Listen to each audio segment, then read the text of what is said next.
इस कहानी के स्टार्टिंग में हमें बताया जाता है साल 237 ट्रस्ट वॉर खत्म होने के बाद इंसानियत ने करप्शन नामक एक भयानक मॉन्स्टर के साथ लड़ाई लड़ी थी।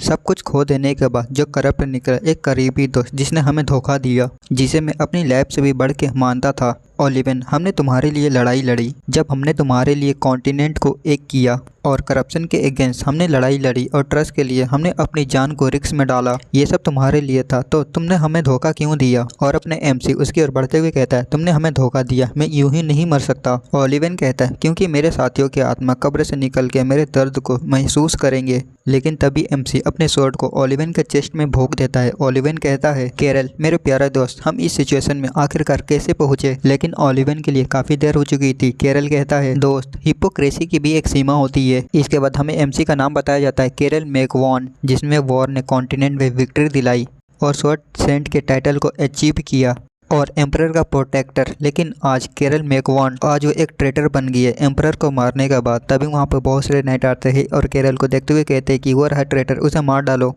तभी केरल के पीछे कोई आता है और कहता है, इसके साथ ही केरल मैकवॉन एम्परर को मारने के बाद एक ट्रेटर बन गया। हमें इस बंदे के बारे में बताया जाता है, प्लेटिनम ड्रैगन नारेदी माउंग। इसके बाद केरल बताता है, 10 साल की ट्रस्ट वॉर के बाद इंसानियत ने करप्शन नामक एक खतरनाक मॉन्स्टर के साथ लड़ाई लड़ी। हम 10 लोग, जिनमें मैं भी था, अपनी जान जोखिम में डाल के हमने एम्परर के लिए लड़ाई लड़ी। लेकिन वॉर खत्म होने के बाद जब हम वापस गए, वहाँ पर हमारा वेलकम की जगह हमारा मौत इंतजार कर रहा था। मेरे सारे साथी एक एक करके एम्परर के हाथों बेरहमी से मार दिए गए। अगर मैं सब कुछ बदल पाता तो मैं नर्क से भी चला जाता। अब प्रेजेंट में हम देखते हैं माउंग को, जो कि केरल से कहता है, वो एम्परर जिसने 10 साल बाद लौटे हीरो को मारने की प्लानिंग की। अब तुम क्या करोगे जबकि तुम्हारे सारे साथी मारे जा चुके हैं और एम्परर भी मर चुका है? क्या तुम इसी तरह अपने एंड को एक्सेप्ट करोगे? इतिहास इसे ऐसे ही याद रखेगी। वो एम्परर जिसने नॉर्थ के गंदे इमिग्रेंट्स को अपनाया था, आखिर एक कुत्ते द्वारा ही उसे धोखा दिया गया। पर कोई नहीं जान पाएगा कि असल में सच्चाई क्या थी। एम्परर ने ग्रेट स्वॉर्ड सेंट केरल मैकवॉन को मारने की कोशिश की थी। केरल कहता है कि हाँ, मुझे धोखा मिला है उस आदमी से जिस पर्सन को बचाने के लिए मैंने अपने लाइफ को जोखिम में डाला था। और केरल गुस्से में कहता है कि ओलिवन, आखिर तुमने हमें मारने की कोशिश क्यों की? ये सब किस लिए था? फिर वो ड्रैगन से कहता है, पहले तुमने मुझसे पूछा था कि अब मैं क्या करने वाला हूँ। मैं पास्ट में वापस जाऊँगा और उसके लिए मैं सबसे पहले टावर ऑफ फेरल को चढ़ूंगा। ड्रैगन कहता है, क्या तुम सच में पास्ट में वापस जाने की सोच रहे हो? लेकिन केरल तक गायब होकर गिरिल फेरल के टावर पास पहुँच चुका था। तभी उस टावर का गेट खोलता है और उसमें से बहुत सारे मॉन्स्टर निकलने लगते हैं। केरल बताता है, गिरिल फेरियल एक ऐसी जगह जहां मौत ल्यूक्रेन छुपी होती है और एक ऐसा जगह जहां पर किसी को भी एक दूसरा मौका मिल सकता है। देखते ड्रैगन को, जो कि आगे बताते हुए कहता है, मैं एक ड्रैगन होने के बावजूद भी मैं नहीं समझ सकता कि अंदर में क्या है। हो सकता है कि वहां पर ऐसे बिंग से मुझे लड़ना पड़े जो कि ट्रस्ट वॉर के मॉन्स्टर से भी ज्यादा पावरफुल हो। और मैं ये भी नहीं कह सकता कि स्वॉर्ड सेंट क्या टावर के टॉप पर पहुंच पाएगा भी कि नहीं। लेकिन ये फैक्ट, अगर मैं टॉप के टावर तक पहुंच जाता हूँ तो मैं पास्ट में वापस जा सकता हूँ। और वो केरल की तरफ देखता है, जो कि सभी मॉन्स्टर को हरा के गेट के पास पहुंच जाता है और कहता है, क्या तुम सच में उसी रास्ते पर चलने वाले हो? लेकिन दूसरी तरफ केरल वो अंदर जाते हुए अपने मन ही मन कहता है, अब मेरे पास सिर्फ एक ही रास्ता बना है इस उल्टी फुल्टी किस्मत को ठीक करने का। मैं पास्ट में वापस जाऊंगा और जो भी मेरे रास्ते में आएगा मैं उसे कुचल के पार करूंगा। मैं जीतूंगा, बार बार जीतूंगा और इस नर्क के रास्ते से आगे बढ़ूंगा। चाहे मेरी बॉडी टूटी क्यों ना जाए, चाहे इसमें कितना भी टाइम क्यों ना लगे, मैं वापस जाऊंगा। सब कुछ शुरू होने से पहले जितना हो सके मैं फ्यूचर को बदल दूंगा। इसके बाद हमें एक वहाँ फॉर्मेशन टाइप दिखाया जाता है जिसमें से एक तेज लाइट ग्लो करती है। और अगले ही सीन में हम देखते हैं कोई कहता है कि केरल केरल केरल अपने होश में आता है। हम देखते हैं कि केरल वो अपने पास्ट में पहुंच चुका था। वो अपने हाथों को देखता है। केरल से कोई कहता है कि क्या तुम नर्वस हो? हम देखते हैं उस बंदे को। चिंता मत करो केरल उसे देख कहता है कि फादर, मैं तो फेरल टावर में था। फिर वो अपने कैरेज से बाहर देखता है, वो मोमेंट जिसे मैं फिर से देखना चाहता था और वो सीन जिसे मैं मिस किया। वो मुश्किल भरे दबाव टाइम को मैंने ओवरकम किया और फाइनली मैं पास्ट में वापस आ गया। और वो फादर की तरफ देखता है और मन ही मन कहता है, और अभी के टाइम को देखते हुए अभी मैं उस टाइम पर हूँ जब लॉर्ड केरवेल ने मुझे अपने बच्चे के रूप में अडॉप्ट किया था। ट्रस्ट वॉर होने से पहले मैं सेफली वापस आ चुका हूँ। तभी लॉर्ड केरवेल आई मीन उसके फादर वो कहते हैं कि तुम घर छोड़ने के बाद तुम नर्वस होगे, मैं समझ सकता हूँ, लेकिन चिंता मत करो, तुम अपने नए घर में जल्दी एडप्ट हो जाओगे। क्या कुछ ऐसा है जो तुम करना चाहते हो? ये सुन केरल हैरान हो जाता है। अपने मन ही मन कहता है कि क्या कुछ ऐसा है जो मैं करना चाहता हूँ। फिर वो अपने पास्ट लाइफ के बारे में याद करता है और कहता है कि नहीं, कुछ ऐसा है जो मैं नहीं करना चाहता, पर कुछ है जो मैं करना चाहता हूँ। मेरे भाई और मेरे फ्लोर जिन्हें इंजरी हुई थी और वो फेथ जिन्होंने मुझे धोखा दिया, मैं पास्ट को बदल के एक गोल्डन फ्यूचर बनाऊंगा। और वो अपने फादर से कहता है कि हाँ, मैं मैजिक सीखना चाहता हूँ। उसके फादर कहते हैं कि तुमने कहा कि तुम एक इमिग्रेंट्स हो, क्या तुम्हें पता है कि इमिग्रेंट्स बिना मैजिक के बॉर्न होते हैं। इसके बाद हमें केरल के फादर के बारे में बताया जाता है। केरल मैकवन एम्परर के ब्लू नाइट का कमांडर और पूरे कॉन्टिनेंट में से 500 सेंट में से एक। हाँ, तुम शायद मुझसे बदला लेने के बारे में सोच रहे होगे। एम्परर के आदेश से हेरेक्टर को खत्म कर दिया गया था और मैं ही वो हूँ जिसने तुम्हारे क्लैन और तुम्हारे फादर को मारा था। केरल अपने मन ही मन कहता है कि मेरे अडॉप्टेड फादर जिसने मेरे रियल फादर को मारा है। केरल कहता है कि मैंने तुम्हें अपने साथ इसलिए लाया क्योंकि तुम एक ग्रेट वॉरियर के बच्चे हो। शायद मेरे प्रति तुम गुस्सा होकर अपने आप को स्ट्रांग बनाने के बारे में सोच रहे हो। ठीक है, मुझे प्रूव करो जबकि मैंने तुम्हें अपने अंडर लिया है। इसके बाद हमें मेकअपविन हाउस होल्ड दिखाया जाता है और केरल से कहता है कि मुझे वो टैलेंट दिखाओ जो तुम्हारे फादर से तुम्हें मिला है। ठीक है, हम पहुंच गए, मुझे फॉलो कर, मैं तुम्हारे दूसरे भाई बहनों से मिलवाऊंगा। और अगले ही सीन में उसे वहां पर दूसरे सिबलिंग के पास लेकर जाता है और वो कहता है कि अब से तुम यहाँ रहोगे और ये तुम्हारे सिबलिंग्स है। उनमें से एक लड़का आगे बढ़ता है और केरल से कहता है तुमसे मिलकर अच्छा लगा, मेरा नाम मार्ट मैकवेन है। केरल उसे देख अपने मन ही मन कहता है कि मार्ट मैकवेन का सबसे बड़ा बेटा और मैकवेन का एकमात्र ब्लड रिलेटेड बेटा। मेरे पास्ट में ट्रस्ट वॉर के अगेंस्ट वो बहुत बुरे तरीके से मारा मेरा बड़ा भाई। केरल भी उसे हाथ मिलाता है और कहता है कि तुमसे भी मिलकर अच्छा लगा, मेरा नाम केरल है। उतने में उसके फादर बोलता है कि तुम काफ़ी लंबे जर्नी से थक गए होंगे, चलो मैं तुम्हारा रूम दिखाता हूँ। और साथ ही वहाँ से दूसरे सिबलिंग जाने लगते हैं, लेकिन दो सिबलिंग्स केरल को अपना नाम बताते हैं। लाल बाल वाला उस लड़का कहता है मेरा नाम एल्टन है, वो लड़की कहती है और मैं जैक हूँ। केरल मन ही मन कहते हैं कि तुम्हारे चेहरे देख के ही मुझे वो टाइम याद आ गया, वो दोनों करप्शन के कारण ही मारे गए थे, लेकिन मैं अपनी इच्छा से नर्क से वापस आया हूँ, इसलिए मैं उन्हें दोबारा नहीं मरने दूंगा। दिन को उठता अगले दिन पे हम देखते दो लोग जो कि आपस में अपने सोट के साथ लड़ रहे थे और दो भाई जो कि अपने में बात कर रहे थे। एक भाई कहता है आखिरकार उस नए लड़के के साथ क्या है, जब से वो आया है तब से मेंशन ही घूमे जा रहा है, तुम उसके बारे में क्या सोचते हो। दूसरा लड़का कहता है कि काले आंखें और काले बाल देख ही पता चलता है। दूसरा लड़का कहता है कि हाँ, एक इमिग्रेंट्स। दूसरी तरफ हम देखते एलेंट्स को और मैट को जो कि लड़ रहे थे। एलेंटन लड़ते हुए कहता है भले ही ये फादर की इच्छा हो, पर इमिग्रेंट्स को यहाँ पर लाना क्या ये गलत नहीं है। जिस दुश्मन को मार देना चाहिए उसे यहाँ पर लाना, ये तो इंपीरियल ऑर्डर के खिलाफ जाना है मेरा भाई। मार्ट्स कहता है तुम्हें इसके बारे में ज्यादा नहीं सोचना चाहिए इलेटन। और ये बोल के मार्ट इलेटन के ऊपर डबल शॉट का टेक्निक का यूज करते हुए इलेटन के हाथों से शॉट को दूर फेंक देता है, जिससे इलेटन हार जाता है। वो हैरान हो जाता है। मार्ट कहता है हम सब एक ही नाव पे सवार है, जबकि फादर उसे यहाँ पर लेके आया है, तो वो हमारा सबसे छोटा भाई है, तो बस इसे याद रखो। मैंने तो इसे हरामी समझा था, लेकिन ये तो देमानिस निकला। दूसरी ओर इलेटन अपने मन ही मन कहता है कि एक इमिग्रेंट्स के लिए भी इतना अच्छा सोचना जैसा कि बड़े भाई से एक्सपेक्ट थी। मेरे ब्रदर ही मैकवेन फैमिली का अगला सक्सेसर बनने के लायक है। मेरा भाई फैमिली का सच्चा सक्सेसर है। तभी उनमें से एक और भाई जिसके बाल लंबे हैं, इसका नाम अभी तक पता नहीं चला, वो कहता है इससे कोई फर्क नहीं पड़ता, लेकिन फिर भी वो एक इमिग्रेंट है। मार्ट्स कहता है कि मैं इमिग्रेंट्स के प्रति तुम्हारी नफरत को समझ सकता हूँ, तुम्हें इतना सावधान रहने की भी जरूरत नहीं है। एलेक्स कहता है तो तुम्हें क्या लगता है कि फ्यूचर में क्या होगा। मार्ट कहता है कि वेल हम देख ही सकते उस बच्चे को जिंदा रखना इंपीरियल ऑर्डर से ज्यादा वैल्यूएबल है या नहीं। एलेक्स कहता है कि फादर जरूर उस बच्चे को सक्सेसर के लाइन में खड़ा करने की कोशिश नहीं करेंगे, है ना। ये सुन मार्ट कहता है कि कितना रेडिकुलस सोच है तुम्हारी, ज्यादा सोचना बंद करो और ट्रेनिंग पर ध्यान दो। एलेक्स कहता है लेकिन भाई। तभी केरल वहाँ पर आ जाता है और वो मार्ट्स की तरफ देखने लगता है। मार्ट्स की भी नज़र केरल के ऊपर जाती है। वो अपने मन कहता है कि वो आदमी अचानक और उसकी वो आंखें, क्या वो मुझे प्रवोक करने की कोशिश कर रहा है। और वो मार्ट से कहता है क्या तुम शॉट चलाने जानते हो, मैंने सुना है कि नॉर्थ के इमिग्रेंट्स अपने हाथों से ही लोगों को फाड़ देते हैं, मैंने ये बर्बर स्टोरी सुनी है, क्या तुम बोलने और देखने की वजह इसे ट्राई करना चाहोगे। केरल कहता है कि हाँ, मुझे खुशी होगी अगर तुम अपनी पूरी पावर के साथ आगे बढ़ोगे,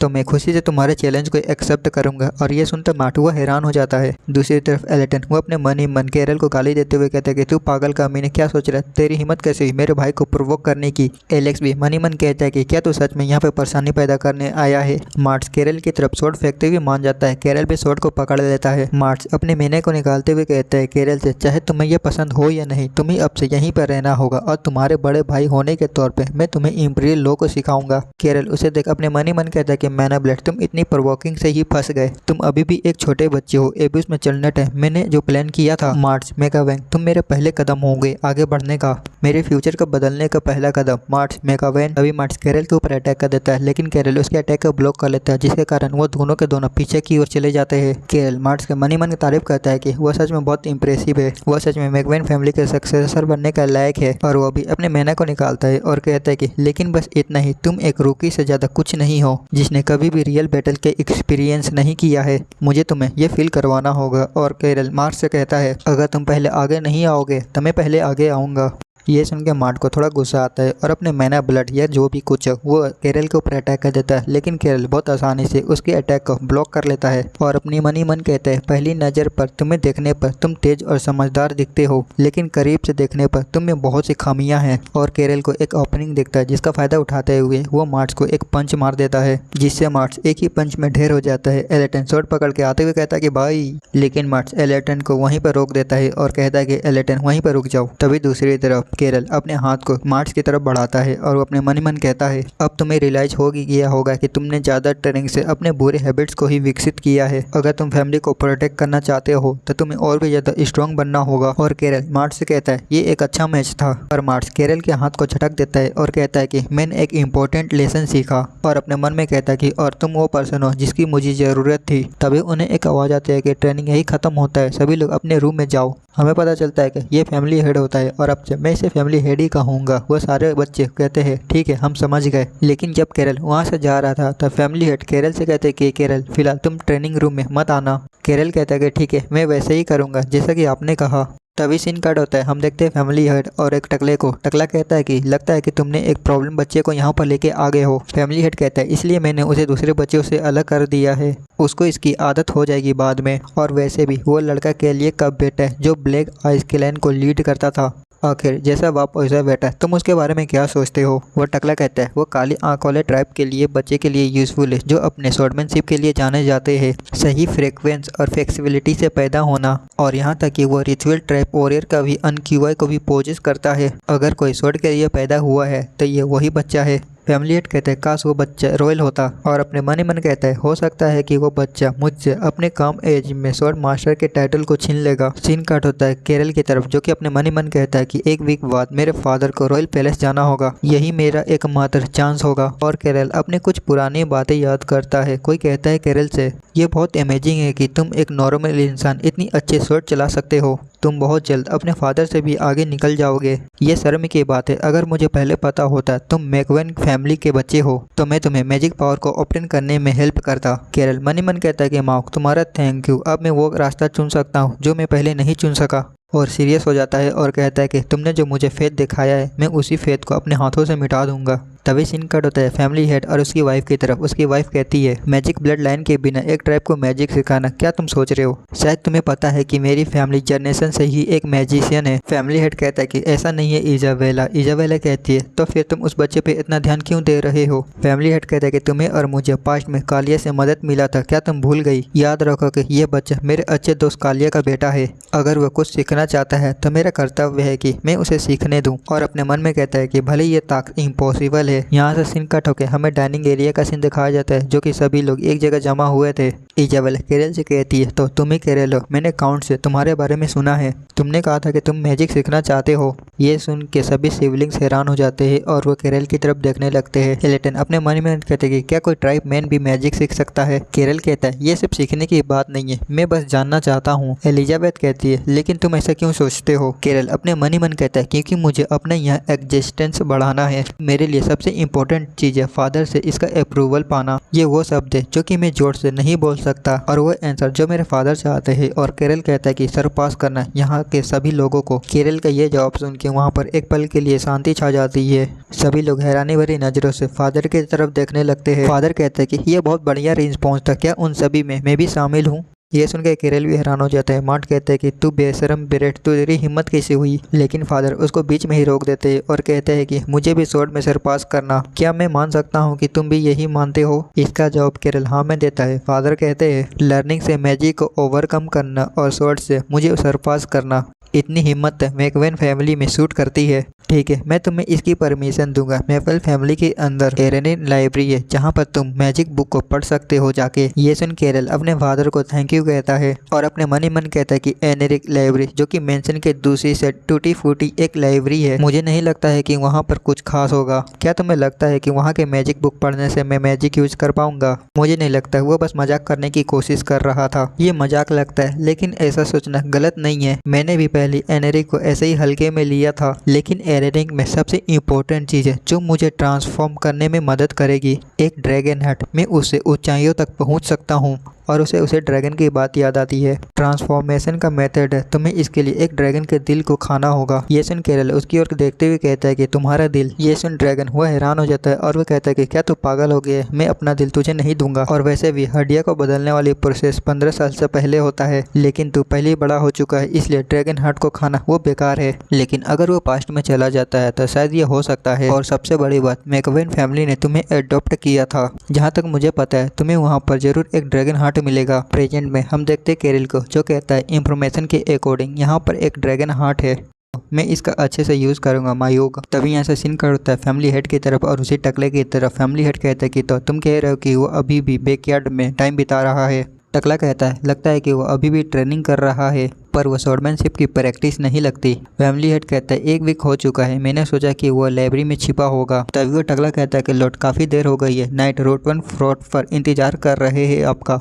अगर आप इसी तरह देर करते रहेंगे तो एम्परर वो नाराज हो जाएंगे। फैमिली हेड कहता है कि ठीक है, जाने से पहले मैं उस बच्चे से मिलना चाहता हूँ। दूसरी ओर केरल को देखते जो कि अपने मैनर के साथ कुछ कर रहा था और वो एक क्लोन बनाता है और वो बताता है कि मैं अपने बनाए गए एनर्जी क्लोन के साथ मैं प्रैक्टिस करता हूँ। और केरल अपने बनाए गए एनर्जी क्लोन के साथ ही प्रैक्टिस करने लगता है, आई मीन लड़ने लगता है। लेकिन क्लोन वो केरल के ऊपर भारी पड़ता है। केरल अपने मन ही मन कहते कि डैम क्या ऐसा, इसलिए क्योंकि मैं अभी भी एक बच्चा हूँ, मैं और फास्ट मूव नहीं कर सकता। और वो क्लोन केरल के बॉडी के आर पर अपनी शॉट कर देता है। केरल सोचता है जैसा कि मैंने सोचा था, मैं अभी भी उस तरह मूव नहीं कर सकता जैसे मैं पहले करता था, मुझे खुद को दोबारा लाना होगा, मुझे अपने सेंस को और भी एडवांस करना है। लेकिन अभी जल्दबाजी करने की ज़रूरत नहीं है। टावर के अंदर जो मैंने एक्सपीरियंस किया है वो अभी गायब नहीं होगा। अभी के लिए मुझे अपने बॉडी को स्ट्रॉन्ग करने की ज़रूरत है। तभी कोई दरवाजा ठुकठुकाता है और कहता है कि यंग मास्टर, मैं बटलर हूँ, लॉर्ड ने आपको बुलाया है। ये सुन केरल मन ही मन कहते कि फाइनली वो टाइम आ गया। और वो अपने फादर के पास जाता है और कहता है कि मैंने सुना है कि आपने मुझे बुलाया है।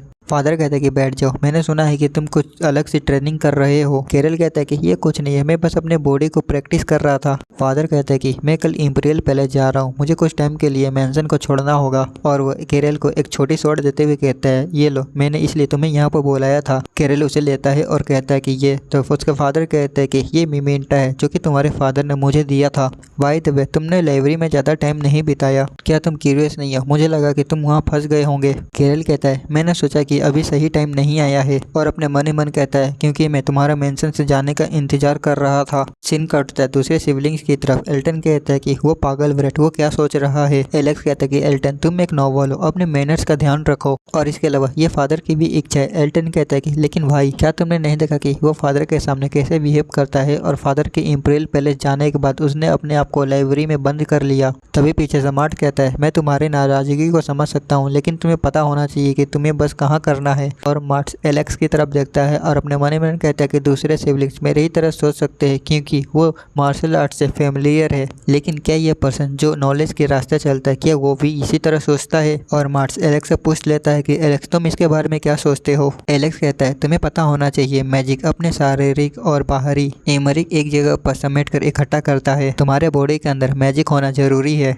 लेकिन बाकी के ट्राइब के पास नहीं होता, जिसे मैजिक ब्लड कहते हैं। इसका मतलब ये है कि उसके लिए मैजिक सीखना जरूरी बात नहीं है, सीखे या ना सीखे कोई फर्क नहीं पड़ता। जो पर्सन मैजिक को समझ नहीं सकता वो उसकी संरचना को भी नहीं समझ सकता। ये पूरी तरह से नामुमकिन है, वो कुछ ही दिनों में हार मान लेगा। लेकिन दूसरी तरफ कैरल वो कुछ और ही सोच रहा था। वो कहता है कि ये मेंशन मैकविन फैमिली की है, लेकिन इस मेंशन को बनाने वाला मैकविन फैमिली नहीं था। इस मेंशन और इस लाइब्रेरी को बनाने वाले एसिरस फैमिली है। काई एरेसर एक ग्रेट विजार्ड ने 250 साल पहले एम्पायर का फाउंडेशन बनाया और साथ ही एक ड्रैगन हंटर भी ने ड्रैगन हार्ट को एनहरी में ही छिपाया था, लेकिन कोई भी आज तक एनहरी के सीक्रेट को नहीं जान पाया। नहीं, क्या मुझे ये बोलना चाहिए कि काई एसरी ने दूसरे लोग उसकी पर्सनैलिटी को समझने में फेल हो गए क्योंकि उसने अपने बेवकूफ़ी भरे रास्ते में ट्रैप बिछाया था। वैसे भी मैं जितना ज़्यादा इसको देखता हूँ ये उतना ही इम्प्रेसिव लगता है। ये सभी बुक ट्रस्ट से जुड़े जो कि 250 साल पुराने रिलेटेड है, उसके साथ यहीं कहीं होना चाहिए। और केरल एक बुक को हिलाता है जिससे वहाँ पर एक सीक्रेट दरवाजा खुलता है। केरल कहता है कि फाइनली मुझे ये मिल गया। काई एसरे ने इस जगह को इस तरह बनाया कि वही लोग इस दरवाजे को खोल सकते हैं जिसके पास मैजिक नहीं है। इसे एम्पायर को बीचों बीच ऐसा छिपाया गया था कि कोई भी सिविलियंस इसे नहीं छू पाया और इसी वजह से ही ये अब तक बचा हुआ है।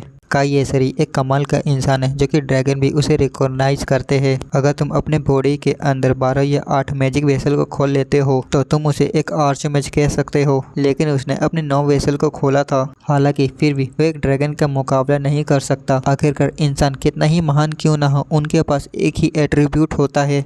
हालांकि एक ड्रैगन हार्ट में हर तरीके की ताकतें भरी होती है। अगर कोई इंसान 15 साल की एज में इसे खा ले तो वो ड्रैगन हार्ट के दिल के छिपे हुए पावर को अपने अंदर ऑब्टेन कर सकता है और वो इंसानियत के हदों को बाहर निकल के वो कुछ और ही बन सकता है। और हमें दिखाया जाता है कि केरल भी उस ड्रैगन हार्ट को खा लिया होता है और अपने मन ही मन बताता है ऑफ कोर्स ड्रैगन के दिल को खाने के बदले बचना भी एक चमत्कार होगा। पर केरल की हालत खराब लग रही होती है ड्रैगन हार्ट खा के, लेकिन वो आगे कंटिन्यू करता है। सोचने से कोई फायदा नहीं, अगर मुझे पावरफुल बनना है तो इसे सहना होगा। ये पावर कोई ऐसी चीज नहीं है जो एक नॉर्मल इंसान इसे सहन कर पाए। और केरल डायमेंशन को तोड़ते हुए एक अलग ही जगह पर पहुंच जाता है। वो अपने आसपास देखता है जहाँ पर सिर्फ कोहरा ही कोहरा था। उसे समझ में नहीं आ रहा था कि वो कहाँ पर था, लेकिन उसे एक आवाज़ सुनाई देती है तो वो आवाज़ की तरफ पलट के देखता है और कहता है ये वॉइस अपने पीछे एक मेज को देखता है और उसे देख वो पहचान जाता है कि ये तो लेसेरिया है। और केरल उसको देख के ही समझ जाता है कि वो उसकी सीनरी को देख रहा है। फिलहाल मैं उसको मेज ही बोलूंगा। वो मेज ड्रैगन के पास जाता है तो वो ड्रैगन मेज को कहता है कि तू गंदे आदमी,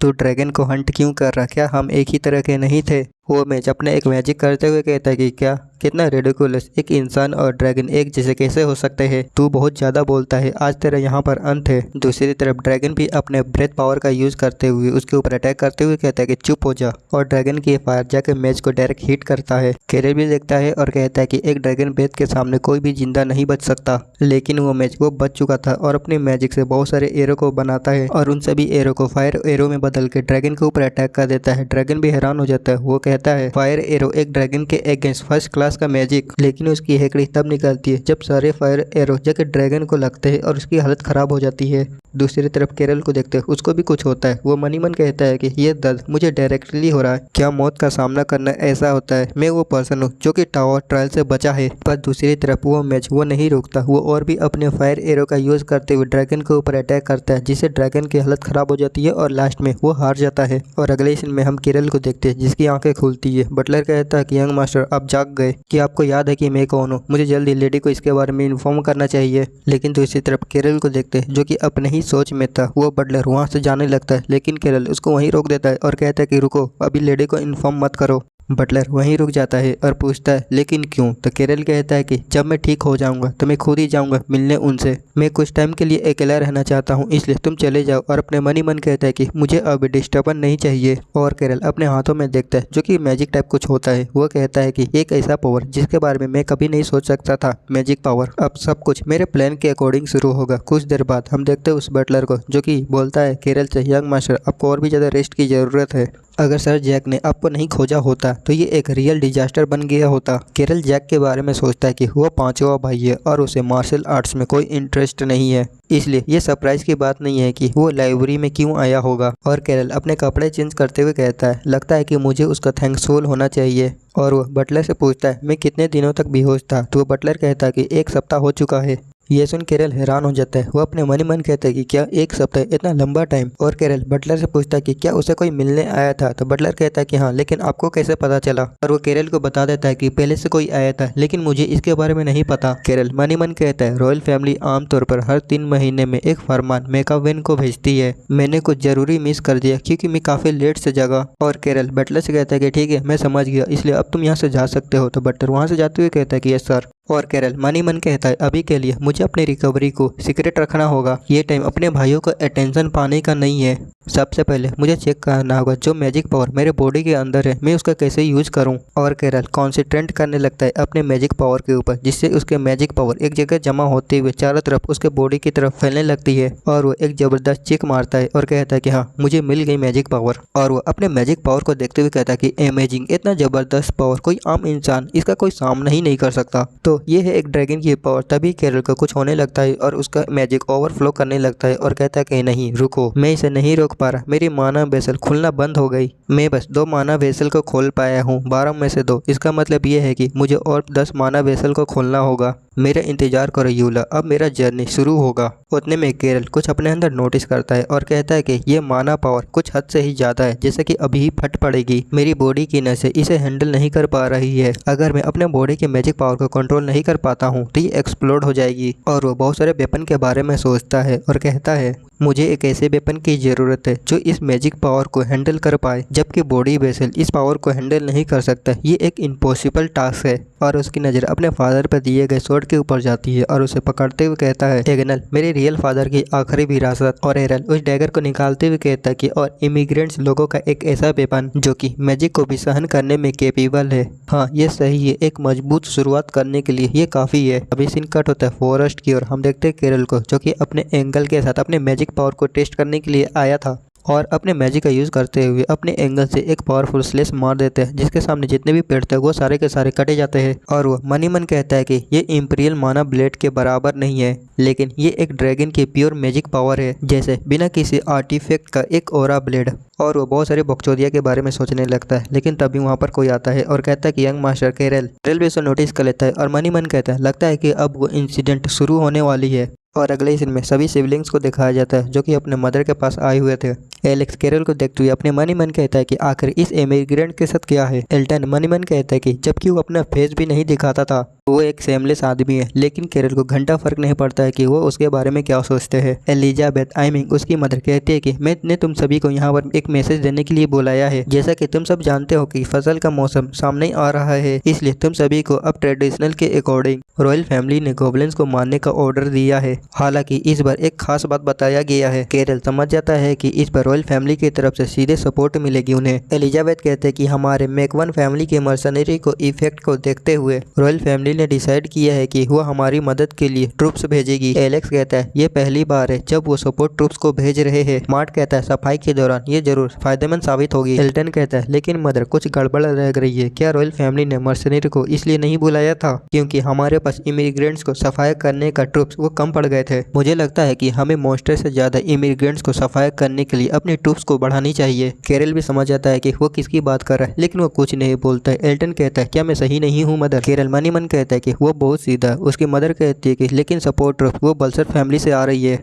अब ये सोच के तो दूसरे सिबलिंग्स वो कुछ नहीं बोल पाते। कैरल मन ही मन कहता है हाँ ये सिर्फ एक नॉर्मल सपोर्ट नहीं था। काफी सोच समझने के बाद मदर ने हमें इसके बारे में बताया। एलिजाबेथ कहती है ज्यादा मत सोचो, ये कुछ ऐसा है जो कि हम हर साल करते हैं। लेकिन कैरल को इसके बारे में काफी अच्छे से पता होता है क्योंकि ये एक सोची समझी अटैक थी जो कि स्पेशली मैकविन फैमिली के निशाना बनाने के लिए किया गया था। और इस अटैक के चक्कर में सिर्फ 5 दिन के अंदर रेंडल मैकविन तुम मारे जाने वाले हो। और कैरल वहाँ से जाते हुए कहता है कि अब वॉर 5 दिन के बाद होगी, लेकिन मैं इस बार ऐसा कुछ नहीं होने दूंगा। और अगले सीन में हमें दिखाया जाता है सभी सिबलिंग्स को जो कि एक जगह बैठ के मीटिंग कर रहे होते हैं। उनमें से एक कहता है अगर हमें सपोर्ट मिल रहा है लेकिन फिर भी कुछ गड़बड़ लग रही है। हमें पता चलता है ये एलेक्स होता है। वो कहता है सबसे अजीब बात तो ये है जो सपोर्ट टीम आ रही है वो बल्सर से है। बल्सर जो हमारे फैमिली का दुश्मन माना जाता है वो अब रॉयल फैमिली सपोर्ट दे रही है। ऐसी बात जो पहले कभी नहीं हुआ। मुझे डाउट नहीं है बल्कि मुझे सस्पेक्ट है कि वह जरूर कुछ चाल चल रहे होंगे। कैरल भी एलेक्स की बात सुन के कहता है कि हाँ एलेक्स तुम सही जा रहे हो। ये सब ऐसा इसलिए हो रहा है क्योंकि एम्परर ने अभी तक किसी भी सक्सेसर का नाम नहीं लिया है। एम्परर टाइटन के 3 बेटे हैं, पहला प्रिंस रूवन, दूसरा प्रिंस ओलिवर और तीसरा प्रिंस क्रोमेन। लेकिन वो कमजोर है इसलिए तीसरे प्रिंस को पहले ही थ्रोन से बाहर निकाल दिया गया है। एक्चुअली में तो स्ट्रगल पहले प्रिंस रूवन और दूसरे प्रिंस ओलिवर के बीच है। अभी तो पहले प्रिंस का पल्ला भारी था, लेकिन सब कुछ तब बदल गया जब ब्लू नाइट का कैप्टन हमारे फादर ने सेकंड प्रिंस ओलिवर का साथ दिया। इसलिए ये नेचुरल है कि बल्सर जो कि फर्स्ट प्रिंस का सपोर्टर है वो मेकविन फैमिली को टारगेट बना रहा है। और एलेक्स मार्ट्स को बताता है कि बल्सर वो पहले प्रिंस का फैक्शन का रिप्रेजेंटेटिव है, वो बॉर्डर से सपोर्ट ट्रूप्स को भेज रहे और ये सब तब हो रहा है जब हमारे यहाँ फादर नहीं है। क्या ये सस्पिशियस नहीं है? मार्ट कहता है कि तुम गलत नहीं हो एलेक्स, लेकिन हमारे फादर अभी नॉर्थ में है, उन्हें आने में टाइम लगेगा। अगर बल्सर के पास दिमाग होता तो वो ब्लू नाइट कैप्टन को चुनौती नहीं देते। लेकिन सबसे जरूरी बात है कि ये रॉयल फैमिली का फरमान है, इसलिए हम इसे ज्यादा डिसरिस्पेक्टफुल नहीं कर सकते। गेरल मनी मन कहता है कि ये जरूर बर्डन होगा, रॉयल फैमिली का शब्द तुम्हारी उम्र के हिसाब से भी बहुत ज्यादा है, लेकिन शक करना मत छोड़ो। एलेक्स को सोच समझ के कहता है कि ठीक है, मैं भी गॉब्लिन हंटी में पार्टिसिपेट करूंगा। ये सुन कैरल के साथ साथ मार्ट भी हैरान हो जाता है। वो कहता है कि क्या सच में तुम? एलेक्स कहता है कि तुमको इसकी रिस्पॉन्सिबिलिटी लेने की जरूरत नहीं है। कैरल मनी मन कहता है कि ये हैरान करने वाला है, हम में से सबसे कमजोर भाई वो खुद ही मॉन्स्टर हंटिंग के लिए आगे आ रहा है। एलेक्स कहता है कि तो मैं तुम्हारे साथ आऊँगा। रेंडल भी कहता है कि हाँ मैं भी। एलेक्स कहता है कि अगर मुझे स्कॉट की ज़रूरत पड़े तो मैं रेंडल को अपने साथ लेके आऊँगा। और काइल तुम भी मेरे साथ चलोगे। ये सुन के काइल भी हैरान हो जाता है। रेंडल और एल्टन उसे घूर घूर के देख रहे होते हैं। कैरल कहता है कि ठीक है, मैं जाने के लिए तैयार हूँ, मुझे कुछ टाइम चाहिए तैयारी करने के लिए। ये बोल के कैरल वहाँ से चला जाता है। और मनी मन कहता है कि तुम काफ़ी इंप्रेसिव हो एलेक्स, तुमने अच्छा स्टेज बिछाया। ऐसे सिचुएशन में जहाँ सपोर्ट ट्रूप पर कोई भी शक करेगा, हम मार्ट्स को आगे नहीं भेज सकते जो सक्सेसर के लाइन में सबसे आगे खड़ा है। तो इसलिए तुमने 2 कार्ड को फेंका, एक भरोसेमंद रेंडल और दूसरा अगर कुछ गड़बड़ हो जाए बाय एनी चांस, जिसे अपनी जान की कम परवाह है, एक न्यू कमर जो कि इस मेंशन में नया है, एक बाहरी जिसे अभी तक अपनाया नहीं गया, वो हूँ मैं। और यहाँ तक कि तुम भी एलेक्स इस मिशन में हिस्सा लेने वाले हो। इसका मतलब ये है कि तुम मुझे करीब से देखना चाहते हो और अपने आंखों से पता लगाना चाहते हो कि मैंने मार्ट्स को कैसे हराया, इनहेरी में मैंने क्या किया और मैं कैसे बदला। तुम बैटलफील्ड में अपने आंखों से ये देखना चाहते हो, ये बहुत अच्छा है। मेरे पिछले लाइफ में एलेक्स के अंदर ऐसा कुछ नहीं था, लेकिन अब वो बदल गया है। और वो डिजास्टर जो रैंकेंडल के मौत से शुरू होकर मेकविन फैमिली पर आई थी, मैं इस बार फ्यूचर बदल दूंगा। और कैरल दोबारा से अपने डैगर के अंदर मैजिक को लाते हुए एक पावरफुल स्लैश मार देता है, जिससे उसके आसपास के जितने भी पेड़ थे वो कट जाते हैं। और वो आगे कहता है कि मेरा कोई इरादा नहीं है चुपचाप ये सब होते देखते रहने का, मैं इन्हीं हाथों से मैं अपना फ्यूचर बदलूंगा। इसी के साथ सीन काट होता है 5 दिन बाद। कोई अनाउंसमेंट करते हुए कहता है कि बल्सर के नाइट मेकविन फैमिली में आ चुके हैं। और अगले सीन में हमें सभी सिबलिंग के साथ बल्सर के नाइट को दिखाया जाता है। एक कमांडर आगे आते हुए कहता है, मेरा नाम ओडिन है। राजा के ऑर्डर को मानते हुए मैं 500 बल्सर ट्रूप्स को मेकविन फैमिली की मदद के लिए लेके आया हूँ। ये मेरे लिए ऑनर की बात है कि मैं मेकविन फैमिली के लॉर्ड से मिल रहा हूँ। मार्क्स भी उसे ग्रीट करता है। बॉर्डर की प्रोटेक्शन करने के कठिनाइयों के बावजूद भी आप यहाँ पर आए, आपके फैमिली के बिहा पर बल्सर फैमिली को ग्रेटिट्यूड देता हूँ। ऑर्डन कहता है कि जरूर, मैं ये जरूर उन तक पहुँचाऊंगा। और ऑर्डन मनी मन कहता है, जैसा कि बताया गया था ये जरूर मार्ट मेकविन होगा, वो उतना भी स्मार्ट नहीं है। असल में तो वो 4 खतरनाक बच्चे जो कि काउंट अपने साथ लेके आया है। ये बात सही है, उसके सबसे बड़े बेटे को खामियों को पूरा करने के लिए वो उन्हें लेके आया है। तभी उसकी नज़र कैरल के ऊपर जाती है और कहते हैं कि एक मिनट, वो आदमी कौन है? मुझे बताया गया था कि 4 बच्चे को उसने एडॉप्ट लिया है, लेकिन उसके पीछे जो खड़ा है वो कौन है?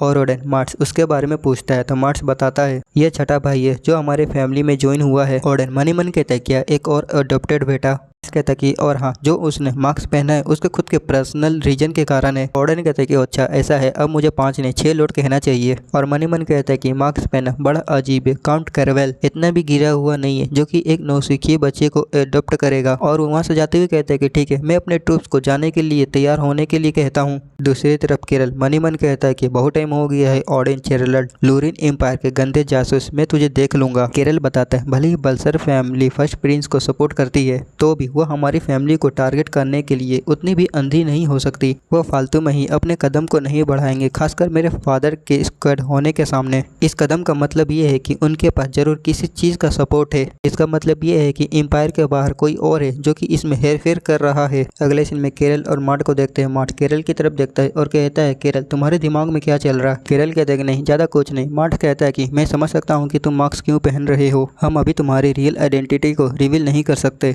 केरल कहता है कि मुझे इससे कोई फ़र्क नहीं पड़ता और अपने मन ही मन कहता है असल में ये एक दिया गया तोहफा है, मैं मार्क्स के पीछे छिप के बहुत से काम कर सकता हूँ और सबसे बड़ी बात यह है कि ये मेरी आइडेंटिटी को छिपाता है। तभी ऑर्डन अपने सभी साथियों को ऑर्डर देता है कि जाने के लिए तैयार हो जाओ। मार्ट्स केरल से कहता है कि केरल उस आदमी पर नज़र बनाए रखना। केरल मन ही मन कहता है कि तुम्हें यह बोलने की जरूरत नहीं थी, मेरा शुरुआत से ही उसके ऊपर नजर रखने का इरादा था। और वो लोग गॉब्लिन हंटिंग या मॉन्स्टर हंटिंग जो भी बोलो वो लोग निकल जाता है। केरल अपने आसपास देखता है और कहता है कि धीरे धीरे रास्ता सुकुड़ रहा है, ये वही जगह है जहाँ पर पहले हमला हुआ था। और वो ऑर्डन की तरफ देखता है और कहता है कि सबसे पहले जो करना है। तभी एक आवाज़ आती है कि गॉब्लिन्स वो आगे में दिखे हैं, उनका नंबर 100 से भी ज़्यादा है। ऑर्डन अपने सभी साथियों से कहता है कि बैटल के लिए तैयार हो जाओ। केरल अपने मन ही मन कहता है कि मुझे उसके सभी मूवमेंट पर नज़र रखना होगा, इस बार मैं तुम्हारी हिसाब से चीज़ें नहीं होने दूंगा। तभी वहाँ पर बहुत सारे गॉब्लिन्स आते हैं और सभी नाइट्स के ऊपर अटैक कर देते हैं। तभी ऊपर में से ऑर्डन की एंट्री होती है और सब करके सभी गॉब्लिन्स को काट देता है। और वो अपने ट्रूप से कहता है कि इस तरह के छोटे मोटे अटैक से घबराओ मत, फॉर्मेशन को बनाए रखो। अपने कमांडर की बात सुनते हुए वो लोग फॉर्मेशन बनाए रखते हैं और वो लोग गॉब्लिन्स को काजर मूली की तरह काटने लगते हैं। लेकिन गॉब्लिन्स आना वो बंद नहीं होते, वो और भी गॉब्लिन्स आते रहते हैं। देखते हैं केरल को जो कि वो भी आगे बढ़ते हुए गॉब्लिन्स को मार रहा था और अपने मन ही मन सोच रहा होता है कि इतने कम तबाही से ये तो मुश्किल होगा। रेंडल की मौत इतनी मामूली गॉब्लिन ग्रुप से वो मर जाए ये नामुमकिन है। ऑर्डन अपने ट्रूप से कहता है कि फॉर्मेशन बनाए रखो और क्लोज गैप को कम करो। केरल अपने मन ही मन कहता है कि गॉब्लिन का छिप के अटैक करना ये तो शॉकिंग था, लेकिन अब ये हमारे फेवर में है, लेकिन फिर भी कुछ अजीब है। उतने में केरल को दूसरे लोगों की चिल्लाने की आवाज़ सुनाई देती है तो वो दूसरी साइड देखता है कि दूसरे सभी नाइट वो हवा में उड़ रहे थे। एक नाइट कहता है कि एक मॉन्स्टर हमारी तरफ आ रहा है। दूसरे भाई बहन भी ये बात सुन के हैरान हो जाते हैं। वो पीछे पलट के देखते हैं वहाँ पर एक बहुत बड़ा मॉन्स्टर आया हुआ था। दूसरी तरफ नाइट भी उस मॉन्स्टर को देख हैरान था, केरल भी उसे देख हैरान था। वो अपने मन ही मन कहता है कि तो ये हुआ था, ये एक गॉब्लिन चीफ है।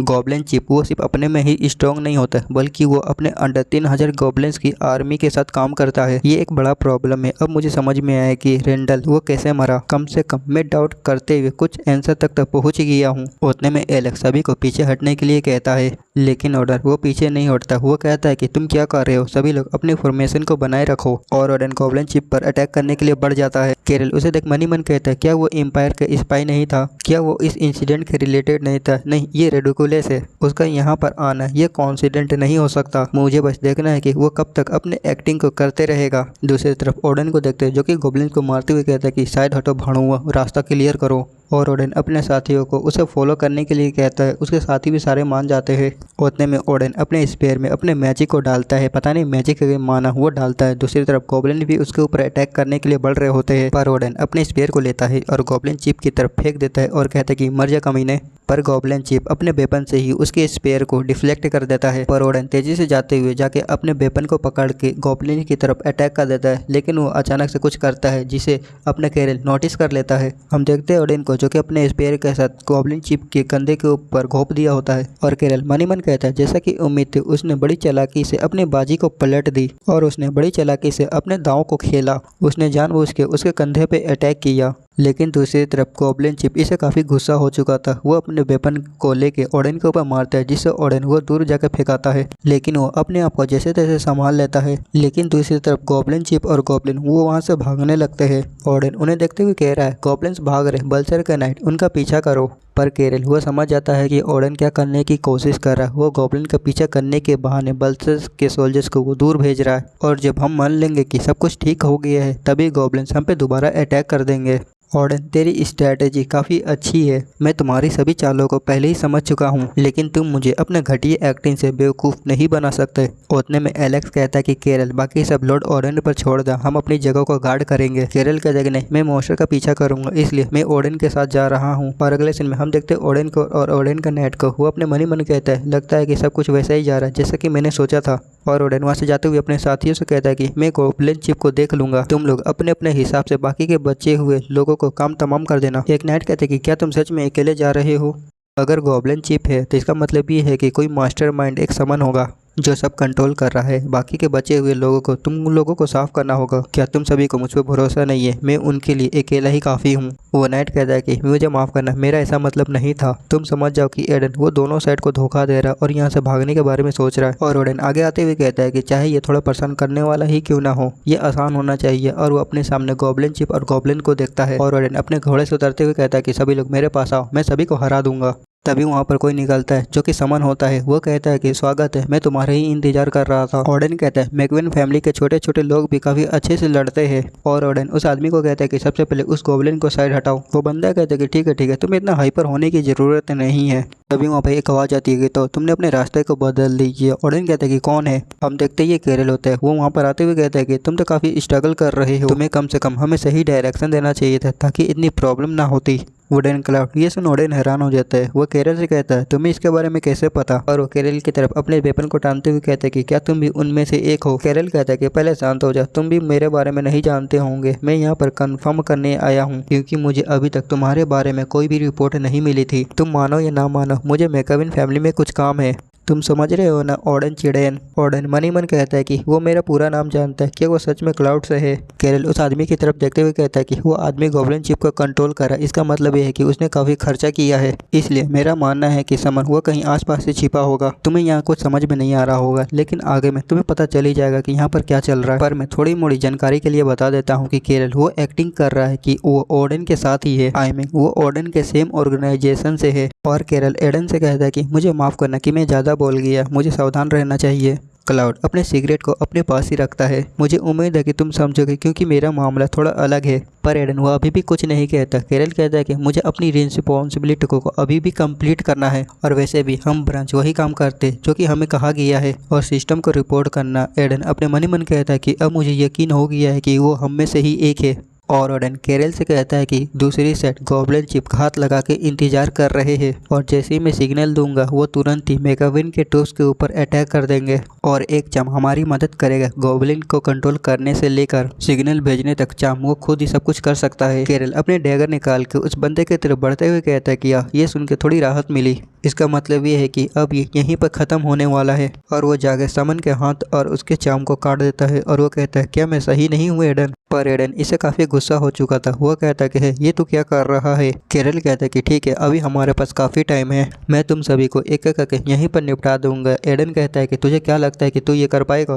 केरल कहते है क्या मेरे पास कितना अच्छा ओपोनेंट है। और मनी मन कहता है कि आखिर इतने टाइम बाद कोई सामने आया है जिसके सामने मैं अपनी फुल पावर का यूज कर सकता हूँ। पर दूसरी तरफ ओडेन भी थोड़ा हैरान लग रहा था क्योंकि उसने आज तक कभी भी ऐसा मानव ब्लेड नहीं देखा था। वो एंटिटी पूरी अलग है, यहाँ तक कि उसका एट्रीब्यूट भी पता नहीं चल पा रहा। उतने में केरल एडन के ऊपर अटैक कर देता है, लेकिन ओडेन झुकते हुए उसके अटैक को डॉज कर देता है। और ओडेन गुस्से में केरल की तरफ देखता है, लेकिन केरल पेड़ के ऊपर अपना सपोर्ट लेते हुए उसके ऊपर जंप करते हुए वो गॉब्लिन के पास पहुंच जाता है। वो गॉब्लिन भी हैरान हो जाता है। इससे पहले कि वो गॉब्लिन चिप वो कुछ कर पाता है, केरल अपने एक ही शॉर्ट स्लेट से उसको बीचों बीच काट देता है। ये तो के ओडेन वो हैरान हो जाता है। वो कहता है कि उसने एक ही हिट में गॉब्लिन चिप को मार दिया। आखिर वो कैसा मॉन्स्टर है, वो कहाँ से आया है। लेकिन केरल वो ओडेन के ऊपर भी अटैक कर देता है। पर ओडेन वो भी अपने स्पेयर में मैजिक को डालते हुए केरल के ऊपर अटैक कर देता है, लेकिन केरल बीच में रुक के उसके अटैक को डॉज कर देता है। पर ओडेन कुत्ते की तरह चिल्लाते हुए एक और अटैक कर देता है, पर केरल उसके अटैक को काटते हुए वो ओडेन के ऊपर अटैक करके उसके पीछे निकल जाता है, जिससे ओडेन भी हैरान हो जाता है और वो अपने घुटने का आ जाता है और वो चिल्लाने लगता है। केरल मनी मन कहता है कि अभी भी बहुत कुछ सीखने के लिए बाकी है, पर अभी के लिए मेरी स्वॉर्डमैनशिप इतना तो संभाल ही सकती है। और केरल ओडेन के पास जाता है और कहता है कि मेरे क्वेश्चन का सही से आंसर देना। और वो पूछता है क्या तुम जानते हो, पर हमें क्वेश्चन यहाँ नहीं बताया जाता। ओडेन कहता है कि डैम, क्या तू सच में सोचता है कि मैं तेरे सवाल का जवाब दूंगा। बिल्कुल ही नहीं। केरल कहता है कि ऑब्वियसली मुझे पता था कि तुम यही बोलोगे। और केरल अपने डैगर को उसके चेस्ट में भोंक देता है, जिससे ओडेन वह दर्द के मारे चिल्लाने लगता है। केरल कहता है कि ठीक है, मैं क्वेश्चन को बदल देता हूँ, जब ये सब कुछ खत्म हो जाता है तब तुम्हें क्या करने को कहा गया था। पर ओडेन वो अभी भी नहीं मानता। वो कहता है कि कमीने, क्या तुझे लगता है कि मैं तेरे क्वेश्चन का आंसर दूंगा। केरल कहता है कि मुझे तुमसे जवाब सुनने की उम्मीद भी नहीं थी, लेकिन तू एक परफेक्ट एग्जाम्पल बनेगा सभी के लिए। वो हैरान हो जाता है, उसे कुछ समझ में नहीं आ रहा था। तभी केरल उसके सर को ही काट देता है। और केरल उस सॉर्सरर की तरफ देखता है और कहता है कि मुझे उम्मीद नहीं है कि तू इस नाइट की तरह दर्द को सह सकता है। उस सॉर्सरर की फट के चार हो जाती है और वो अपने गॉब्लिन्स को उसके ऊपर अटैक करने के लिए कहता है, लेकिन उसके गॉब्लिन्स तो वो तो डर के मारे भाग रहे थे। वो समन भी समझ जाता है कि अब वो गया। तभी केरल कहता है कि मेरी बात ध्यान से सुन, मैं तुझसे सिर्फ एक ही बार पूछूंगा, लेकिन हमें यहाँ नहीं बताया जाता। सीन कट होता है दूसरी तरफ। हम देखते केरल को, जिसके पीछे वो समन भी था जो अपने दूसरे साथियों के पास आया था। एलेक्स कहता है कि केरल, आखिर यहाँ पर क्या हुआ और गॉब्लिन्स चीफ के साथ क्या हुआ, और लॉर्ड ओडेन वो कहाँ पर है। केरल कहता है कि हम पर गॉब्लिन ने अटैक किया था और लॉर्ड लॉर्ड ओरेन गॉब्लिन के चिप के हाथों वो मारे गए और केरल पोटनी में किसी का सर दिखाता है, लेकिन हमें नहीं बताया जाता है। लेकिन एलेक्स इसे हैरान था। वो कहते हैं क्या तुम किस बारे में बोल रहे हो? केरल उस सामान को फेंकते हुए कहता है कि ये सिर्फ एक सिंपल एम्ब्यूस नहीं थी, ये मेगाविन फैमिली को दबाने के लिए किया गया था। ये सुनकर तो एलेक्स वो हैरान हो जाता है। केरल कहता है कि और ये आदमी सोर्सरर है जो गॉब्लिन चिप को कंट्रोल कर रहा था, और जहाँ से पता चला कि वो लूरेन एम्पायर से है, जबकि इनका लीडरशिप भी गड़बड़ हो गई है। तो गॉब्लिन वो कंफ्यूज हो गए हैं। अभी डिसीजन लेने का टाइम है। अगर अभी हमने कुछ नहीं किया तो गॉब्लिन्स वो आसपास के गांवों को नुकसान करेंगे। हे तुम बल्सर फैमिली के लेफ्टिनेंट हो ना? तो वो कहता कि हाँ सर। केरल कहता है अब जब कमांडर मर चुका है तो क्या तुम कमांड को संभालोगे?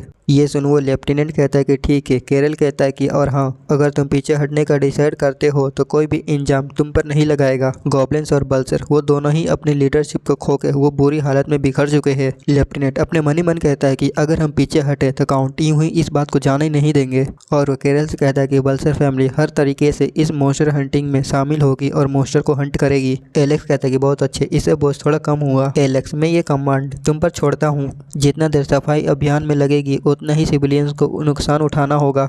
एलेक्स कहता है मैं वो पर्सन नहीं हूँ जिसे कमांड को संभालना चाहिए, वो तुम हो जिसे इस कमांड को संभालना चाहिए। ये सुन केरल एक स्माइल देता है और कहता है कि ठीक है तब चलो।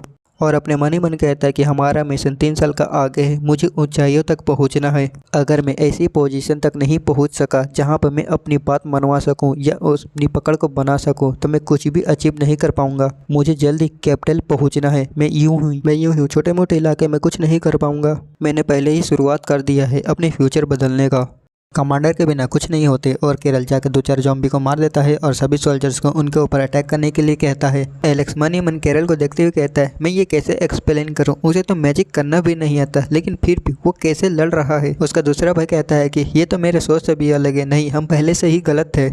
वो आदमी एक मॉन्स्टर है। मैं सोच रहा हूँ जब वो एडल्ट होगा तब वो किस लेवल पर होगा। उनके बातों बातों के बीच में केरल ने सभी गॉब्लिन्स को मार भी दिया होता है। तभी सीन कट होता है फैमिली हेड की तरफ। टकला कहता है यंग मास्टर केरल ने बहुत अच्छा काम किया है। फैमिली हेड कहता है कि हाँ मैंने सुना है कि उसने एक स्पाई को पकड़ा है। टकला कहता है कि हाँ अगर यंग मास्टर केरल वहाँ नहीं होते तो वहाँ के हालात कुछ और ही होते।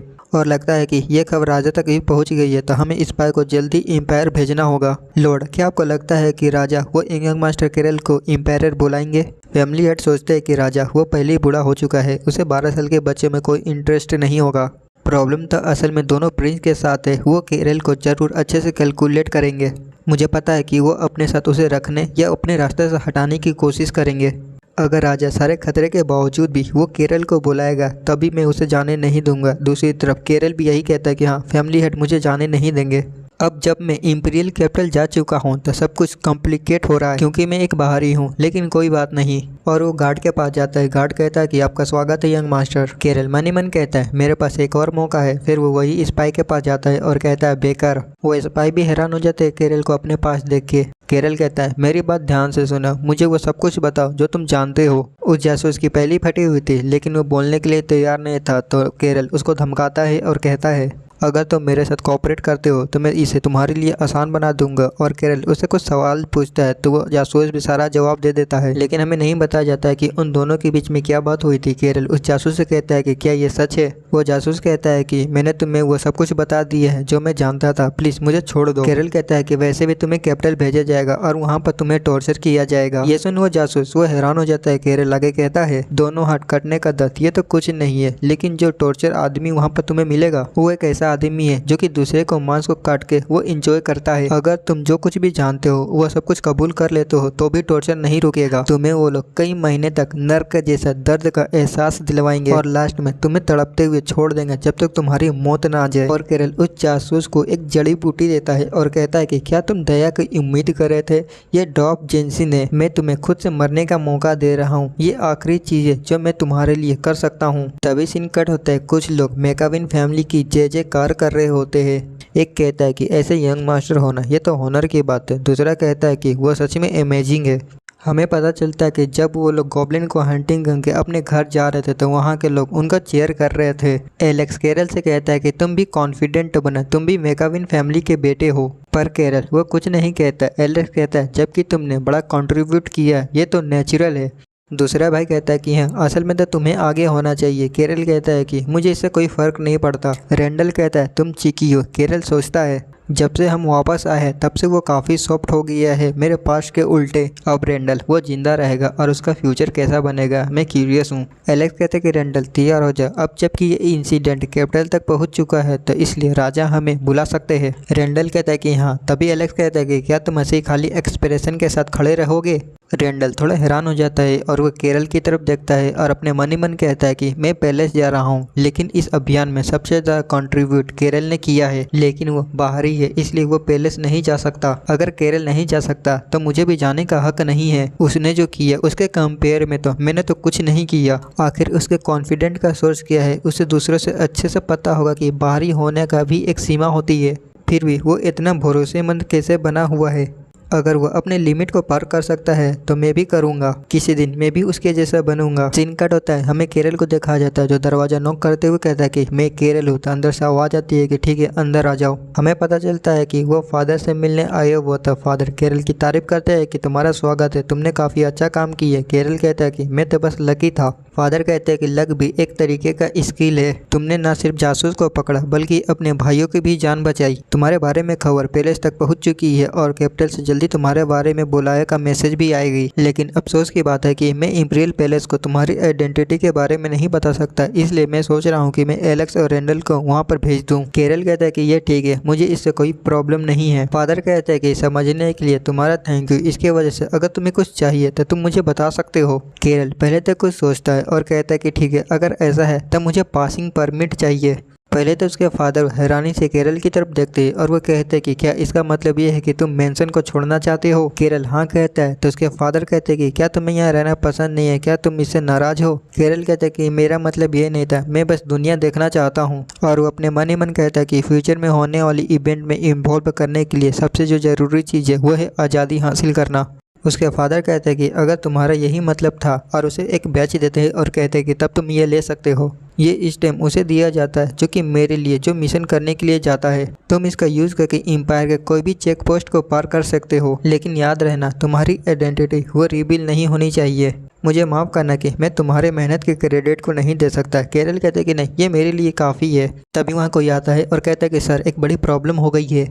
हम देखते हैं कि ये वही टकला होता है जो कि बहुत जल्दबाजी में आता है और कहता है कि वो प्रिजन में जो जासूस था वो मर चुका है। फैमिली हेड वो हैरान हो जाता है। वो टकला बताता है कि मुझे उसके बॉडी के पास डॉप जिंसिन मिला, मैंने बहुत बार चेक किया लेकिन मुझे और कुछ नहीं पता चला, मुझे माफ़ करना। फैमिली हेड कहता है मुझे पता है इस पर यकीन करना मुश्किल है, लेकिन तुम अपने आप पर ज़्यादा हार्श मत लो। टकला कहता है लेकिन हम प्रॉब्लम में है, इंपीरियल पैलेस इसे जल्दी लेने आ ही रही होगी और ये आपका पहला ऑफिशियल ड्यूटी माना जाता है। फैमिली हेड कहता है कि अभी ये इम्पोर्टेंट नहीं है, बल्कि हमें शायद कैदी को ठीक से ना संभालने की डांट पड़ेगी। और अपने मन ही मन कहता है कि ये एक ऐसा सिचुएशन था जहां हमें रिकॉग्नाइज मिलना चाहिए था, लेकिन अब वो नहीं मिलेगा। और वो वहाँ से जाते हुए कहता है कि खैर जो भी हो, ये बहुत पॉसिबल है कि फर्स्ट प्रिंस के फैक्शन को इस मौके का फ़ायदा उठा के वो हम पे अटैक करेंगे। दूसरी तरफ केरल को देखते वो कहता है कि हाँ, प्रिंस रॉन इसे ऐसे जाने नहीं देगा, वो एक सांप की तरह है, वो इस इंसिडेंट का यूज़ करेगा हमारे फादर को क्रिटिसाइज करने के लिए। भले ही हमारे फादर कॉन्टिनेंट के 5 स्वord मास्टर में से एक हो या एम्पायर के प्रतीक, पहला प्रिंस जो कि थ्रोन के लिए लालच है, वो अपोजिंग फैक्शन को गिराने के लिए हर एक मौका खोजेगा। अगर मुझे अच्छे से याद है तो फादर की ये सैन्य यात्रा पूरे 1 साल तक चलेगी। इस दौरान प्रिंस रुआन वो सेफ रहेगा। ये लोरिन एम्पायर के बाकी के जासूस को खोजने का अच्छा मौका है और बाकी के सबूत को इकट्ठा करने का भी, और मेरे लिए इस जगह को छोड़ने का टाइम आ गया है। और एनआरए मैंने बाकी के रैली को खोजने की कोशिश की जो कि काई एसरी ने कहीं छिपाया है, लेकिन वो मुझे कहीं नहीं मिली। शायद उसने सिर्फ ड्रैगन हार्ट को ही छिपाया था। मैं सच में थैंकफुल हूँ काई एसर, तुम्हारी वजह से मुझे एक नया लाइफ मिला है। तुमने जो मुझे पावर दिया इससे मैं पूरी दुनिया को बदल दूंगा। तभी अचानक केरल की शॉट वो चमकने लगती है और हवा में उड़ते हुए उसमें से मैजिक रिलीज होने लगता है, जिसे केरल भी देख हैरान था। तभी उस मैजिक से वहाँ पर एक कागज उड़ते हुए आता है। केरल भी उसे देखता है और कहता है ये पेपर तो बॉक्स के अंदर था जिसमें मुझे ड्रैगन का दिल मिला था। और केरल उस कागज को पढ़ता है जिसमें लिखा हुआ था अगर तुम अपने मौत से डरते हो तो अपनी तलाश छोड़ दो। केरल उसे पढ़ सोचता है क्या ये एक चाबी है। तभी अचानक से वो कागज वो चमकने लगती है और वो हवा में उड़ने लगती है, जिसे केरल भी देख हैरान था। वो कहता है कि ये क्लियरली ये मेरे मैजिक से रिएक्ट कर रहा है और वो अचानक से गायब होकर एनर्जी में बदल जाता है। केरल उसे देख कहता है कि ऐसे क्या तुमने और भी कुछ छुपाया है, तुम सच में एक अनोखे आदमी हो। और वो एनर्जी बुक स्टोर के ऊपर जाती है, वहाँ पर लिखा होता है तुम्हारा स्वागत स्वागत है स्ट्रेंजर, जिसने ड्रैगन के छिपी हुई पावर को अपना बना लिया और जो ड्रैगन टंग के मैजिक में मास्टर हो चुका है। सिर्फ एक पर्सन है जो मेरे मैजिक का यूज कर सकता है। लालच से भरे इंसान के लिए सिर्फ यही वो ले सकता है। मुझे तुम जैसे किस्मत और फितरत वाले लोग ही पसंद है। कैरल ये सुन अपने डैगर को निकालता है और अपने मन ही मन कहता है, एक डबलिंग हिडन ट्रेजर। मैंने इतनी मुश्किल शर्त को पूरा करने में कामयाब रहा। वो आवाज आगे बताती है, ड्रैगन की मैजिक प्योर मैजिक होती है, एक ऐसी पावर जो कि किसी के पास नहीं, यहाँ तक कि मैं भी उसे हासिल नहीं कर सका। इस मैजिक को तुम कैसे डेवलप करोगे ये सब तुम ही पता कर सकते हो। तुम अपने मैजिक को वैसे ही यूज करोगे जिससे तुम उसके फेमिलियर हो। कैरल कहता है कि हाँ, मैंने इस शॉट को ही चुना। वो आवाज आगे कहती है, लेकिन ये याद रखना, जिस चीज को लेके तुम ज्यादा आशा रखोगे अंत में वही तुम्हारी अवेयर करेगी। पता नहीं यहाँ पर कुछ और लिखा था, लेकिन शायद ट्रांसलेट में थोड़ी मिस्टेक हो गई होगी। तभी कैरल अपने हाथों में मैजिक को जमा करता है। उसके मैजिक के कारण वहाँ पर एक दरवाजा खुलता है जिसके अंदर कुछ गोल्ड रहते हैं। वो आवाज कहती है कि लालची, मेरे पास तुम्हारे लिए एक और तोहफा है। कैरल की भी नजर उस गोल्ड के ऊपर जाती है और उस गोल्ड के साथ कुछ और भी था। कैरल अपने हाथ को बढ़ाता है। वो आवाज कहती है, मैं तुम्हारी हेल्प कर रहा हूँ जबकि तुम यहाँ तक पहुँच चुके हैं। कैरल उससे देख कहता है, ये तो एक ब्रासलेट है। और जैसे कैरल उस ब्रासलेट को लेने के लिए अपने हाथ बढ़ाता है, अचानक से वो ब्रासलेट सांप में बदल के कैरल के हाथों में लिपट जाता है और वो एक ब्रासलेट बन जाता है। वो आवाज बताती है, लालची, ये एक ऐसा ब्रासलेट है जो कि मैजिक को ट्रेन करता है। नॉर्मल लोगों के लिए ये एक कर्स आइटम है, लेकिन तुम्हारे लिए तुम लकी हो। पर कैरल को घंटा कुछ समझ में नहीं आता, तो वो आवाज बताती है। वो आवाज और को नहीं बल्कि काई एसिड था। अगर ये ब्रासलेट तुम्हारे पास नहीं होता तो तुम्हारे अंदर का उबाल भरते मैजिक ब्लड को संभाल नहीं पाती और शायद 1 महीने के अंदर तुम फट के मर जाते। ये सुन कैरल की फट के 4 हो जाती है। वो कहता है, क्या काई एसिड कहता है, मैं एकमात्र पर्सन हूँ जो कि 8 क्लास सर्कल मैजिक तक पहुँचा, लेकिन तुमने ड्रैगन के दिल को पाया है, कुछ ऐसा जो कि मैं भी नहीं पा सका। तुम सिर्फ इतने ही से ही सेटिस्फाइड मत हो, तुम अपने आप को सरपास करो। तुम ड्रैगन के दिल को खाने के बाद भी जिंदा बच गए। तुम लालची आगे बढ़ो, उस पीक तक पहुंचो जो कि कोई भी नहीं पहुंच सकता। अपने पावर को एंजॉय करो, तुम इसके साथ बहुत कुछ कर सकते हो। तुम दूसरों से भी ज्यादा कीमती हो, तुम आजाद हो। क्या तुम राजा के अंदर लॉयल होकर उसको सर्व करोगे? एक नोबल पर्सन बस एक छोटे सिटी को ही मैनेज करता है, लेकिन तुम दूसरों से अलग हो, किसी के अंडर मत रहो। तुमने एक ऐसे ट्रेजर को एक्वायर किया है जो कि दूसरे लोग कभी नहीं कर सकते। कैरल उसकी इतनी लंबी चौड़ी बातें सुन के मुस्कुराता है और अपने मन ही मन कहता है कि हाँ, ट्रस्ट को उठाना, एम्पायर का किंग बनना और हिस्ट्री को बदल देना, क्या मैं सच में ऐसा चाहता हूँ? और मैंने अपने सबसे करीबी दोस्त को मार दिया, लेकिन फिर भी मैं एम्पायर से बंदे होने की कोशिश कर रहा था। लेकिन अब मुझे इसकी कोई ज़रूरत नहीं है क्योंकि मेरे पास पावर है। मुझे फाइनली रियलाइज हो गया है, मैं बस वही करूँगा जो मैं करना चाहता हूँ ताकि पूरा एम्पायर मुझे पहचाने। और दुनिया में जो बाहरी लोगों और एम्पायर के सिविलियंस के बीच में बटी हुई है, मैं उस सब को पलट के रख दूंगा। और साथ ही कैरल ने अपना बाल और अपने स्टाइल को भी चेंज कर लिया था। ओलिवर, जिस दिन हम दोबारा मिलेंगे मैं तुम्हारे सामने घुटने नहीं टेकूंगा, मैं तुमसे इक्वली फेस टू फेस मिलूंगा। तुम सही था काई सर, मैं किसी के अंडर नहीं रहूंगा। और कैरल लाइब्रेरी से निकलते हुए कहता है कि अब ये शुरू होगा। इसके बाद सीन कट होता है इंपीरियल गार्डन की ओर। कोई कहता है कि तो तुम्हें इसके बारे में क्या लगता है? हम देखते हैं दूसरे बंदे को। वो कहता है, मुझे लगता है कि अभी फैसला सुनाने के लिए बहुत जल्दबाजी होगी। और हमें इसके बारे में बताया जाता है ये इंपीरियल का प्राइम मिनिस्टर बिना आरियल। प्राइम मिनिस्टर आगे कहता है, जासूस के मरने के बाद और कोई जानकारी मिलने का रास्ता नहीं बचा। नेग्लेक्टेड ऑफिशियल को इसके लिए सजा मिलनी चाहिए। और प्राइम मिनिस्टर जिससे बात कर रहा था वो और को नहीं बल्कि एम्पायर का पहला प्रिंस रुआन होता है। प्रिंस कहता है, मैंने कभी नहीं सोचा था कि लूरेन एम्पायर इतनी एग्रेसिव मूव करेगी, और वो भी एम्पायर का स्वॉर्ड मास्टर मेकाविन के टेरिटरी में। प्राइम मिनिस्टर कहता है कि लूरेन एम्पायर हमारे एम्पायर को अपनी रास्ते का कांटा समझता है, हमें इतना तो एक्सपेक्ट था कि वो कोई मूव करेंगे। प्रिंस कहता है, ऐसा इसलिए क्योंकि हमने बहुत सारे दुश्मन बना लिए हैं, हम कॉन्टिनेंट के लूजर हैं, इसलिए हमें हर चीज़ का सामना करना पड़ेगा। प्राइम मिनिस्टर कहता है कि हमें ये भी चेक करना होगा कि जो दूसरे किंगडम में क्या वो कहीं उससे रिलेटेड तो नहीं। प्रिंस कहता है, ये तुम्हारा काम है, और वैसे भी मैंने सुना है कि उस जासूस को एक बच्चे ने पकड़ा है। प्राइम मिनिस्टर कहता है कि हाँ, सुनने में आया है कि वो काउंट का नया बेटा था जो कि सिर्फ 12 साल का है। प्रिंस कहता है, तब तो ये बहुत अमेजिंग है, ये काबिल तारीफ है कि काउंट ने इतने टैलेंटेड बच्चे को अडॉप्ट किया है, कहना पड़ेगा उसकी विजन काफ़ी अच्छी है। प्राइम मिनिस्टर कहते हैं, भले वो एक टैलेंटेड बच्चा है, अगर वह हमारे साथ कोऑपरेट करता है तो हम उसे अपने बात को मनवा सकते हैं। प्रिंस कहता है कि ये सच है, सभी बच्चे अपने फादर की इच्छा को फॉलो नहीं करते। जैसे एग्जाम्पल के लिए प्राइम मिनिस्टर कहता है, लेकिन कुछ अजीब बात है। प्रिंस उससे पूछता है तो क्या, तो प्राइम मिनिस्टर बताता है काउंट का छठा बेटा जिसने जासूस को पकड़ा था वो इस टाइम अपने घर पर नहीं है। प्रिंस थोड़ा हैरान होता है। वो कहता है कि क्या पैलेस ने उसे नहीं बुलाया था। तभी उसे एक आवाज़ आती है कि सर राउन अपना नाम सुन के दूसरी ओर देखता है। हम देखते हैं कि ये सेकंड प्रिंस ओलिवर होता है। ओलिवर फर्स्ट प्रिंस को ग्रीट करता है। प्रिंस ओलिवर से कहता है कि तुम तो पहले इतने फॉर्मेलिटी नहीं निभाते। ओलिवर कहता है कि वेल लगता है कि कुछ टाइम के लिए पैलेस वो खाली रहेगी। प्रिंस कहता है कि अब तुम क्या चाहते हो, क्या तुम्हें बाहर भटकना पसंद है।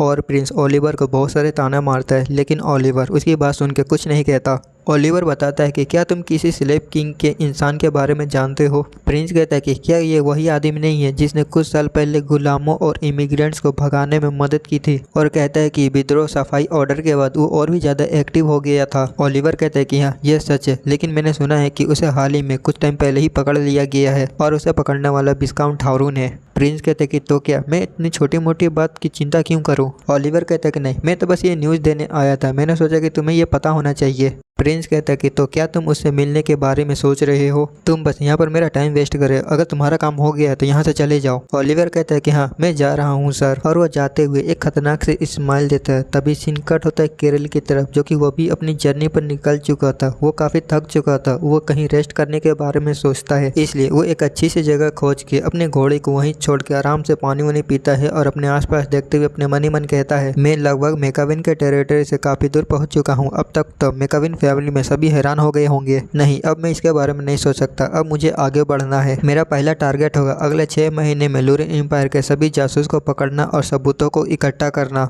और दूसरे एडवांस मैजिक सीखना। एनरी में जो बुक थी वो लो लेवल मैजिक की स्पेल बुक थी। मैंने अपने मैजिक ब्लड वेसल को पूरी तरह से नहीं खोला है, लेकिन मैं इस ब्रासलेट की वजह से मैजिक यूज कर पा रहा हूँ। अब मेरे पास एडवांस मैजिक सीखने का फंडामेंटल है। मुझे बस ऐसी जगह खोजना है ताकि मैं वहाँ पर मैजिक सीख सकूँ।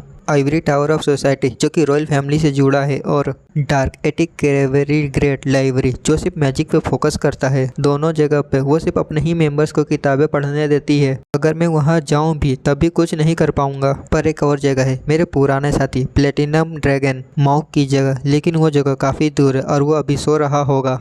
यहाँ तक कि गार्ड भी उस माउंट को प्रोटेक्ट करते हैं। मेरे लिए वहाँ पर जाना अभी ज़्यादा हो जाएगा, पर वहाँ जाने से पहले मुझे अपनी ताकत और अपने स्किल को बढ़ाना होगा। और कैरियर अपने घोड़े पे बैठ के निकल जाता है और बताता है जिस जगह मैं जा रहा हूँ वो मेरी पहली सीढ़ी बनेगी। कॉन्टिनेंट का एकमात्र सिटी जहाँ पर कोई राजा नहीं है, तातुर फ्री सिटी। तभी सीन कट होता है पेस्टो पेरास्टो की तरफ। वहाँ पर केरल आया हुआ था। वहाँ के लोग अपने अपने सामान को बेच रहे होते हैं। कोई मछली बेच रहा होता है, कोई कपड़ा बेच रहा होता है, या कोई चमड़ा बेच रहा होता है। केरल अपने आसपास के लोगों को देखते हुए अपने मन ही मन कहता है ये जगह काफ़ी अच्छी लग रही है। अच्छा हुआ कि हमने सही टाइम पे गॉब्लिन को रोक दिया, नहीं तो यहाँ की सिचुएशन कुछ और ही होती। और केरल इसी तरह से आगे जा ही रहा होता है, तभी उसे कुछ लोगों की बात करने की आवाज़ आती है। वो लोग ऐसी ही बात कर रहे होता है कि हमें इस बार आए गए सोल्जर्स के लिए सामान की सप्लाई का कॉन्ट्रैक्ट मिल गया। दूसरा कहता है कि हाँ भाई तूने सही कहा, अब कुछ टाइम के लिए बिजनेस की चिंता खत्म। तीसरा कहता है ये तो बहुत अच्छा है, लेकिन वो नाइट किस तरह के है। पहला कहता है कि क्या तो भूल गया, ये राय नाइट है। ये सुन के वो वहीं खड़ा हो जाता है। वो सोचता है अपने मन ही मन राय नाइट ये तो एक ऐसा नाइट ऑर्डर है जो एम्पायर के ईस्टर्न बॉर्डर का रिस्पॉन्सिबल है। लूरिन एम्पायर का खुलासा तो बस एक दिन पहले ही हुआ था। वो इतनी जल्दी रिएक्ट करने लगेंगे। वो अभी तक न्यूट्रल थे, लेकिन वो ओलिवर को सपोर्ट करते हैं। शायद उनके पास और कोई प्लान होगा जिसके बारे में मुझे नहीं पता। क्या मुझे और गहरी जांच करना चाहिए? नहीं, मैं अभी ज़्यादा कुछ नहीं कर सकता।